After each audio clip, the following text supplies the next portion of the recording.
मैं और देवीना कुछ भी बदला नहीं है। जब बॉयफ्रेंड गर्लफ्रेंड थे तब भी ऐसा ही नेचर था, जब शादी की तब भी ऐसा ही रहा। शादी के मंडप के बाद ऐसे नहीं हुआ कि ए बीवी चल आज तो शादी हो गई वैसा बिल्कुल नहीं था। हम आज भी वैसे के वैसे ही हैं, थॉट भी वैसा ही है, उसी एनर्जी के साथ काम करते हैं, हर काम को बहुत सीरियसली लेते हैं, हम बहुत खुश रहते हैं हम लोग। मस्ती मजाक सब चलता रहता है। मुझे लगता है कि हम बोर नहीं हुए लाइफ से। मैंने बोर नहीं, आई थिंक मुझे ऐसा लगता है कि एक होता है कि आप बहुत एक सैचुरेट हो जाते हो लाइफ में कि हो गया, हमें बस इतना ही करना था, ये हो गया ना, अब बस मतलब शादी करनी है, शादी ज़िंदगी का एक मकसद है, शादी हो गया ना बस अभी हो गया, बच्चे हो गए अब क्या, अब तो बच्चे हो गए। पर हम दोनों ही अगर कोई भी थोड़ा सा भी, कोई नहीं, अगर मैं थोड़ी सी मतलब एक कंप्लेसेंट होती हूँ ना कि रहने देती हूँ, देवी ना चलो चलो चलो उठो, तुम ऐसे नहीं बैठ सकते हो, मतलब मुझे सोचने भी नहीं देगा कि मैं I want to become stay a home body, या मैं घर पे ही रह जाऊँ, तुम करो अकेले, नहीं, तुम भी चलो, तुम भी करो, तुम भी वैसे दिखो। और मुझे भी अच्छा लगता है, और मैं लोगों को भी ये हमेशा बोलती हूँ, क्योंकि मेरा व्लॉग है, बहुत लोग बोलते हैं कि तुम्हारे पास बहुत टाइम है, तुम्हारे पास वो है। मैं उन सबको यही बोलना चाहती हूँ कि it's about just not being complacent with life. हाँ, मतलब बच्चे के बाद अपने आप को नहीं भूलना है, अपने आप को रोज़, अपने आप पे रोज़ काम करो, वैसे भी जैसे 18 साल की उम्र में काम करते थे, आज भी उतना ही काम करती हूँ, चाहे मेरे पास टाइम हो ना हो, और तभी रिलेशनशिप में फायर बरकरार रहेगा। एक्चुअली शो का नाम मैं जेन्युइनली बताऊँ तो हमें नहीं पता था कि ये पति पत्नी पंगा कॉन्सेप्ट होने हमें वाला है। बताया गया था, वो थोड़ा मज़ेदार था। ये एक चीज़ बहुत ही अच्छी बात थी कि वो लड़ाई झगड़ा वो वाला फॉर्मेट नहीं है, ये फन जोन में पंगा आप ले रहे हो, हंस के पंगा लो। हंस हंस के पंगा लो, जो आप घर पे अपनी वाइफ के साथ पंगा नहीं ले सकते हो। मतलब मेरे लिए तो बहुत बड़ी बात थी कि इतने सालों के बाद मैं आ रहा था और मुझे मौका जैसे ही मिला कि मैं अपनी बीवी के साथ पंगा ले सकता हूँ मतलब ऑन स्क्रीन, और घर पे वो लड़ाई भी नहीं करेगी, क्योंकि घर पे तो मैं पंगा ले नहीं सकता। तो मैंने बोला, तुरंत मैंने साइन कर दिया, और फिर पता चला मुझे पैसे भी मिल रहे हैं पंगा लेने के। तो फिर क्या था, मैं तो एकदम कूद गया। मैं बोला असली बात उसने बता दिया, पैसे ही मिल रहे हैं। नहीं, पंगा बॉस, दीबिना के साथ घर पे पंगा हो ही नहीं सकता ना। मैं कैमरा के आगे पूरा पंगा लेता हूँ, कैमरा के आगे देवीना के साथ फुल पंगे। वेल यार, एक्चुअली मैं थोड़ा बैलेंस करता हूँ, ऐसा नहीं है कि हर काम करता हूँ बहुत ही, इनफैक्ट चूजी भी हो जाता हूँ। कभी लगता है कि बहुत कैलकुलेटिव स्टेप लेते हैं हम दोनों। Calculated risk. हाँ, क्योंकि वो बहुत ज़रूरी है। इसीलिए आप देखोगे कि सही टाइम पे टेलीविज़न छोड़ के जब मुझे लगा कि अभी सीरियल की दुनिया ओके हो गई है, तो फिर सही टाइम पे मैं फिल्मों में आया। फिर सही टाइम पे जब मुझे लगा कि ओटीटी का दुनिया स्टार्ट हो गई, तो लास्ट ईयर काली काली आंखें, कमांडर, करण सक्सेस दोनों बहुत बड़े हिट सीरीज़ रहे। ओटीटी में आ गया, अभी और फिल्में कर रहा हूँ, और तब मुझे लगा कि अभी रियलिटी शो का टाइम आ गया, और वो भी रियलिटी शो आफ्टर, मुझे लगता है कि लाफ्टर शेफ दुनिया थोड़ी बदल गई। लोगों को एंटरटेनमेंट चाहिए, लोगों को हंसी मजाक चाहिए, तो मुझे लगा कि ये सही टाइम है कि मैं अपने ऑडियंस को जोड़ सकता हूँ। मुझे लगता है कि यहाँ पे एज एन एक्टर जब मैं फिल्में ओटीटी कर रहा हूँ तो वहाँ पे एक लंबा गैप होता है, क्योंकि उसको शूटिंग करने में, रिलीज़ होने में एक टाइम लगता है, 1 साल का टाइम लग जाता है। तो ये सही टाइम है जहाँ पे मैं ऑडियंस के बीच कनेक्ट हो सकता हूँ, लोग और मुझको, दीबिना को देख सकते हैं। एक ऑडियंस को जोड़ने का सबसे अच्छा मौका था ये। ये तो शो के बिना भी पंगे लेती है। तो क्या है, वो तो शो में तो खुल के पंगे ले रही है, और पंगा क्या ले रही है, तो मतलब मैं बुराई नहीं मानता।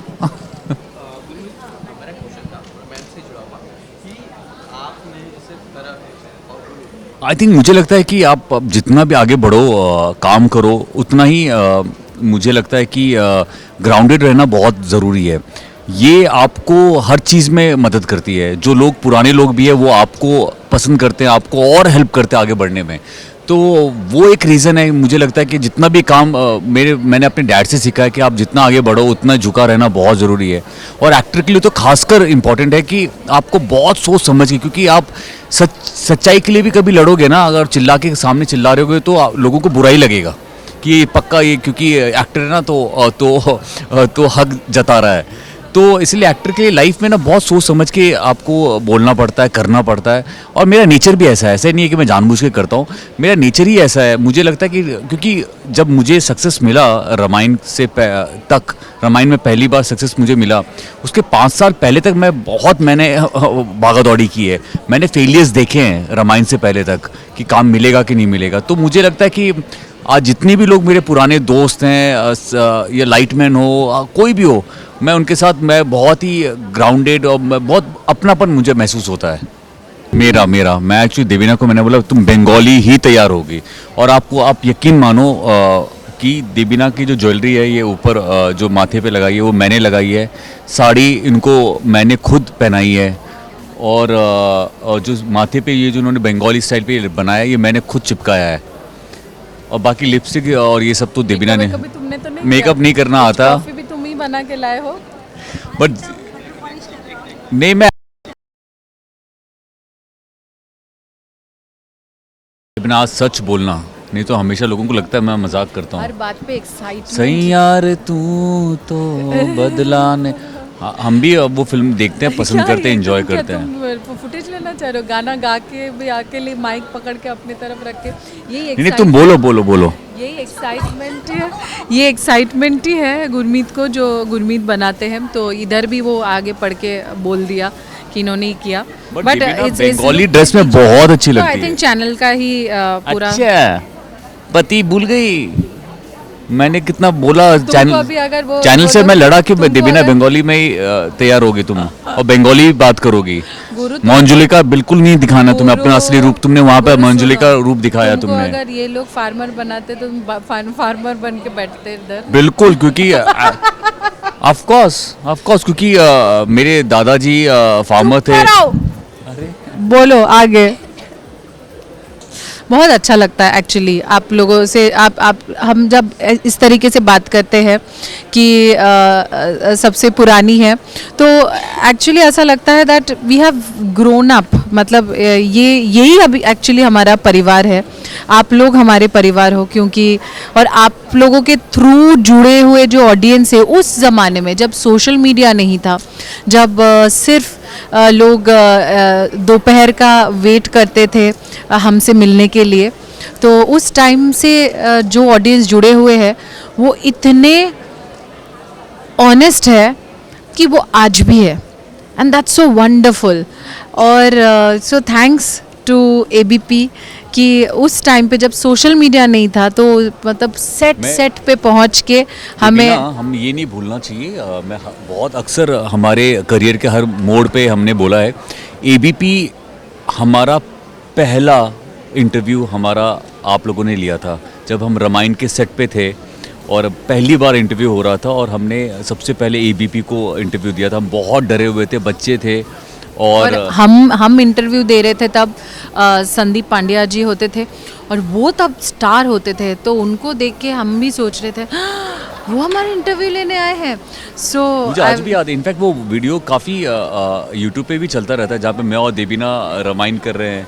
तो इतने सालों का लगाव है एबीपी के साथ, इतना मतलब we feel connected, we feel कि इतने साल हम साथ में हर मोड़ पे आप लोग रहे हो और सपोर्ट आपने किया है। क्योंकि मुझे लगता है कि एक एक्टर को बड़ा बनाने के पीछे मीडिया का बहुत बड़ा हाथ होता है। और मैं और देवीना बहुत लकी रहे कि हमारे दोस्त इंडस्ट्री में नहीं हैं जितना हमारे दोस्त एक्चुअली जर्नलिस्ट हैं। मेरे घर पे आज भी वो दोस्त हैं जो जर्नलिस्ट हैं, वो दोस्त फैमिली जैसे हो गए हैं। इतने एक्टर हमारे दोस्त नहीं हैं। इस बार तो खा के जाना मेरा बंगाली खिचड़ी। इस बार हम लोग काफ़ी स्पेशल गणपति जी आ रहे हैं, और आप सब इनवाइटेड हो, एबीपी खासकर आप आइए और हमें स्टार्टिंग से देखे बनाते हुए हम कैसे तैयारी करते हैं। एक एक्सक्लूसिव तो दे ही सकते हैं। हाँ। मांगे मांग मैं बोल ही देती हूँ कि गुरमीत अपना कपड़ा अच्छे से रखे, मुझे बहुत अच्छा लगता है। अगर मतलब मेरी आधी एंग्जाइटी मुझे लगता है कम हो जाएगा अगर तुम अपने कपड़ों को अच्छे से रखोगे। और ये मैंने पढ़ा कहीं पे कि लड़कियों के अंदर एक कुछ होता है, मतलब इट्स नेचुरली इन देम कि जब वो लोग मेसी कपड़े मेसी रूम देखते हैं ना, उनमें एंग्जाइटी होता है, और उसी रूम को लड़कों जब लड़का देखता है उसको कुछ नहीं होता मैंने है। भी अभी पढ़ा है कि लड़के जब मैसी करते हैं ना उनमें कुछ होता है, उनको अच्छा खुशी लगता है, मिलती है। खुशी। गुरु राबेश। और दूसरी बात ये है कि एकदम सूखा बाथरूम मुझे बहुत पसंद है, और उसी बाथरूम को रोज गुरमीत गीला गीला कैसे कर देता है मुझे नहीं मुझे चलो आज मैं बोल ही देता हूँ कि बाथरूम सूखा अभी नहाने जाएंगे तो गीला तो होगा ही ना। दीपिना को गीला नहीं चाहिए, तो मुझे ऐसे लगता है कि मैं टॉम एंड जेरी का वो जो बिल्ली था ना, तो ऐसे टोस पे यूं करे जाता है, तो नहाने के बाद अगर मैं टावल, अगर अभी मेरा बाथरूम यहाँ है और रोज टावल मैं भूल जाता हूँ, तो टावल उतना दूर है।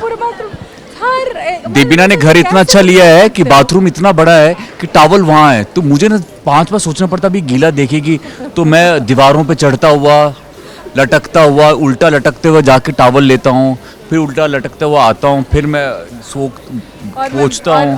गुरु पूरा आप बताओ कि आप ये बताओ कि बाथरूम गीला होता है यार, बाथरूम है, पानी है ना वहाँ पे। गीला गीला हाय।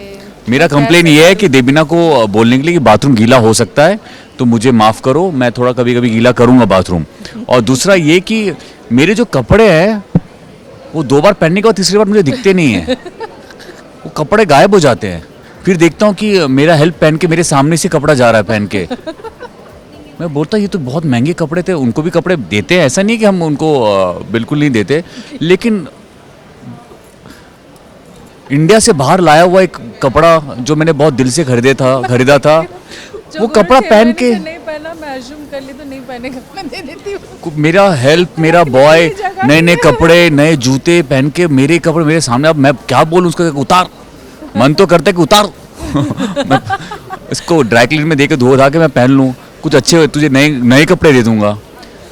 ये सारी चीज़ें होती है, मुझे बहुत तकलीफ होती है। और कभी कभी ऐसा भी होता है कि गोदाम से जब होता है ना शिफ्टिंग हो रही है, तो देखता हूँ कि इतने कपड़े जो अच्छे वाले घुसे हुए अंदर हैं, बोले ये कपड़े कहाँ है, ट्रैक पैंट नहीं दिख रहा, कुछ नहीं है। तो और तीसरी बात ये कि इतना बड़ा कवर्ड है, उसमें इतने बड़े बड़े, मैं उसमें पतला सा जो छोटा सा पतला सा जो है, जहाँ पे अब खोलोगे तो ऐसे देखना पड़ेगा, इतने से में मेरे कपड़े ऐसे खड़े रहते हैं, बस उतनी। और देवीना का पूरा कबर्ड भरा पड़ा है। गोदाम सुन के मुझे समझ में हंसी आई, क्योंकि गुरु मीन्स टू से कि मैं सब पैक करके अंदर रख देती हूँ और बीच बीच में रोटेशन में निकालती हूँ, गुरु को पता नहीं चलता। और मेरे एक्चुअली आप यकीन मानो, मेरे आज भी 15 साल पुराने भी कपड़े हैं जो मैं एक्चुअली पहनता हूँ, स्टाइलिंग में करता हूँ। और मुझे यू नो व्हाट कि जितना आप अपना क्लटर खाली करोगे ना, उतना तुम अपना कर कोई दो। वास्तुशास्त्र कोई भी चीज आपके घर के वास्तु को सही नहीं कर सकता, क्लटर हटाओ। तो गुरु तुम अपना करो, मेरे पे क्यों तुम्हारा सब कुछ ध्यान है, सब कुछ देबिना। अच्छी कपल तो ठीक है, लेकिन इस बात में मैं बिल्कुल नहीं मानता। मेरे कपड़े, गुरु मुझे मजा आया, मेरे कपड़े नहीं सुनने वाली हूँ।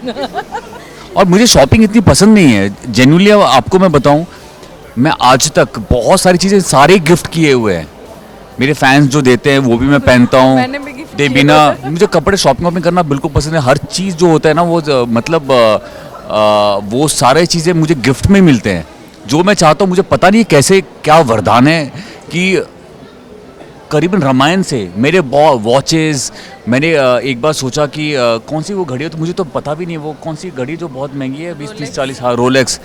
एक दिन मैंने ऐसी स्टेज पे खड़ा हुआ, मैंने कहा कि मैं साउथ अफ्रीका में था कि रोलेक्स मुझे कोई गिफ्ट कर दो, मस्ती में होता है ना।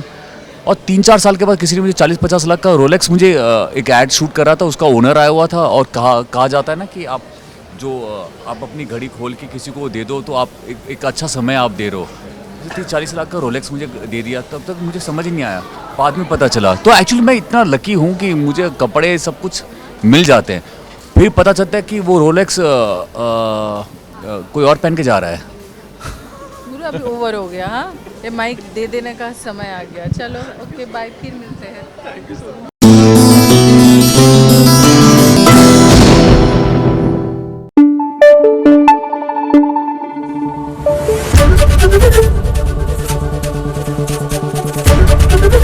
एबीपी न्यूज आपको रखे आगे।